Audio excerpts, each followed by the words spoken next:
Les deux aventuriers et le talisman. Aucun chemin de fleurs ne conduit à la gloire. Je n'en veux pour témoin qu'Hercule et ses travaux. Ce dieu n'a guère de rivaux, j'en vois peu dans la fable, encore moins dans l'histoire. En voici pourtant un que de vieux talismans firent rechercher fortune au pays des romans.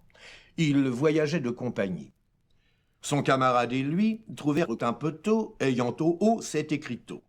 « Seigneur aventurier, s'il te prend quelque envie de voir ce que n'a vu nul chevalier errant, tu n'as qu'à passer ce torrent. Puis, prenant dans tes bras un éléphant de pierre que tu verras couché par terre, le porter d'une haleine au sommet de ce mont qui menace les cieux de son superbe front. » L'un des deux chevaliers saigna du nez.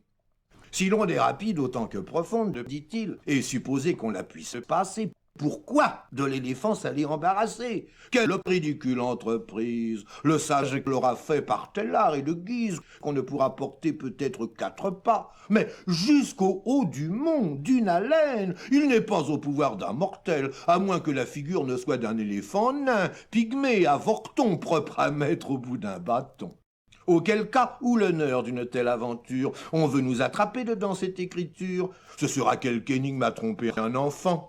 C'est pourquoi je vous laisse avec votre éléphant. Le raisonneur parti, l'aventureux se lance les yeux clos à travers cette eau. Ni profondeur, ni violence ne purent l'arrêter.